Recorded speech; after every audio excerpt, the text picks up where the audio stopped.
Ever wonder how much of that $100 sale you just made actually ends up in your pocket after Stripe takes its cut? It's a question every online business owner, freelancer, and even casual seller grapples with. You see the big, shiny $100 revenue number, but then there's that little voice in your head asking, but what about the fees? Let's set the stage. Stripe is one of the most popular payment processors globally, favored by millions of businesses for its developer-friendly API, robust features, and seemingly straightforward pricing. But seemingly straightforward is the key phrase here, because while their base rates are transparent, there are layers of potential additional fees that can quickly add up. So, for a $100 transaction, Stripe's fee would be $3.20. This means you receive $96.80. Pretty clear, right? Well, that's just the starting point. Let's peel back the layers and explore the nuances that can alter this seemingly simple calculation. First, let's talk about domestic cards versus international cards. The 2.9% plus 30 cents rate generally applies to domestic cards. However, if your customer is using an international card, Stripe typically adds an additional fee. This is usually around 1.5%. So, if that $100 transaction came from a customer using a foreign credit card, the fee calculation changes. Let's assume the international card fee is an additional 1.5%.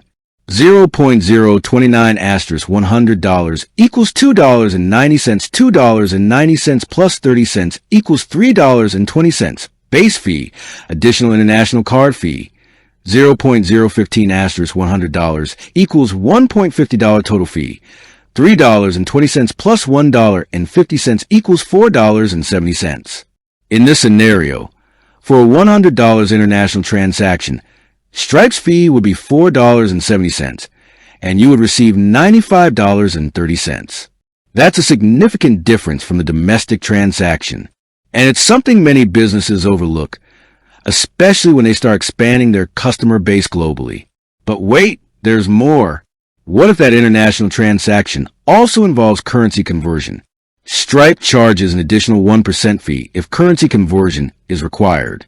So, if your business is based in the US and a European customer pays you $100 in euros, and Stripe needs to convert those euros to USD for your payout, that 1% fee kicks in.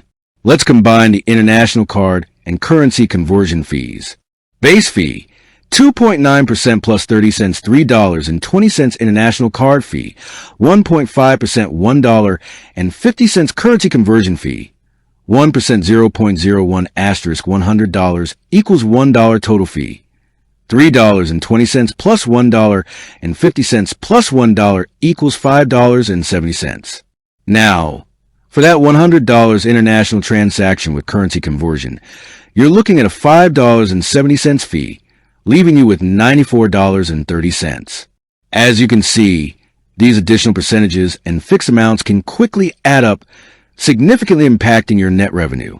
Beyond credit and debit cards, Stripe offers a multitude of payment methods, each with its own fee structure. For instance, if you accept payments via ACH direct debit, the fees are typically lower. Stripe charges 0.8% with a maximum cap, usually around $5. So, for a $100 ACH transaction, 0.008 asterisk $100 equals 80 cents. In this case, for a $100 ACH transaction, the fee would be a mere 80 cents, and you'd receive $99.20.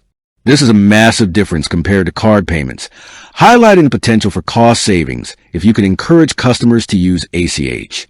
Then there are digital wallets like Apple Pay and Google Pay.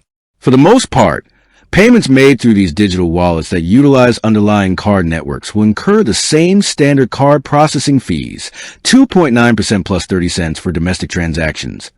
They offer convenience but don't inherently reduce the core transaction fee if a credit or debit card is linked.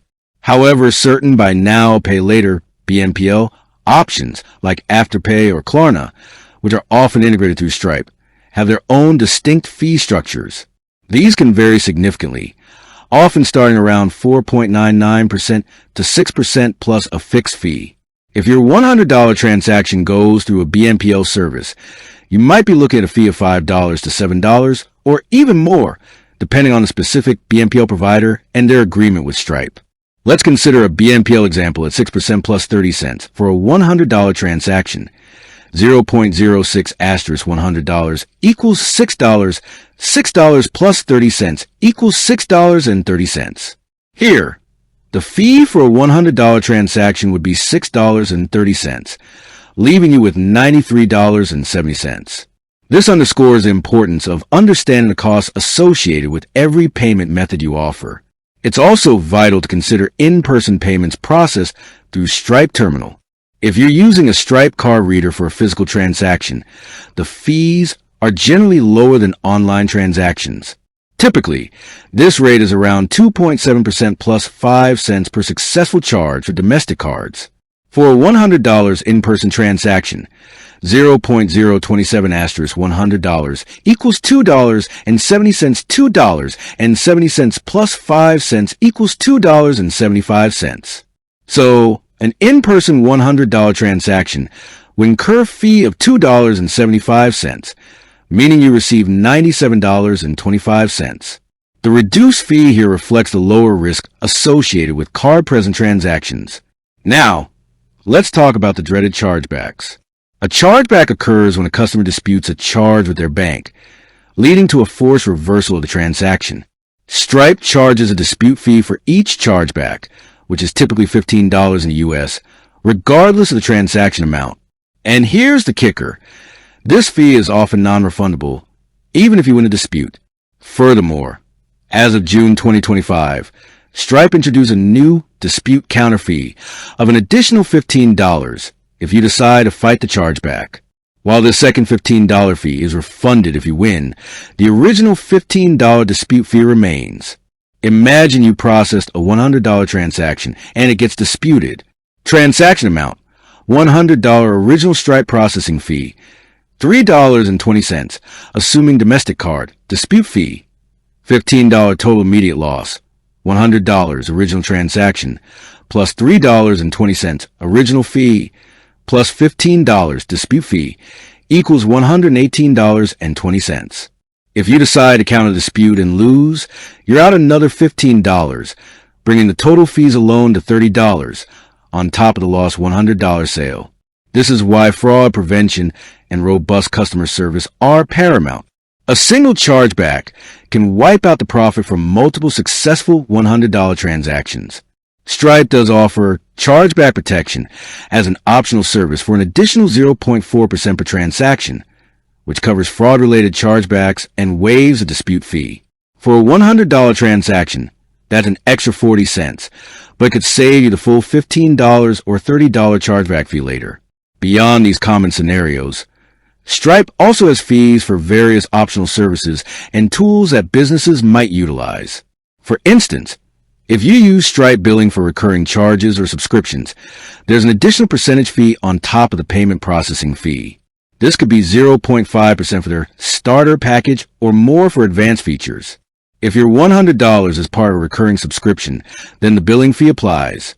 Base transaction fee, $3.20 billing fee, 0.5% of $100 50 total fee, $3.20 plus 50 cents equals $3.70. Similarly, Stripe invoicing has a per paid invoice fee, usually around 0.4%, capped at $2 per invoice. So, for a $100 invoice, base transaction fee, $3.20 invoicing fee, 0.4% of $100 40 cents total fee, $3.20 plus 40 cents equals $3.60. If you're operating a platform and using Stripe Connect to facilitate payments to other users, there are fees associated with active accounts and payouts. For example, the Express and Custom Connect packages can involve a fee per active account per month and a percentage plus fixed fee per payout. While these don't directly apply to a single $100 incoming transaction to you, they are part of the broader fee ecosystem if you run a marketplace or platform. Stripe Radar, their fraud prevention tool, also has its own pricing. With that said, thanks for watching, and until next time.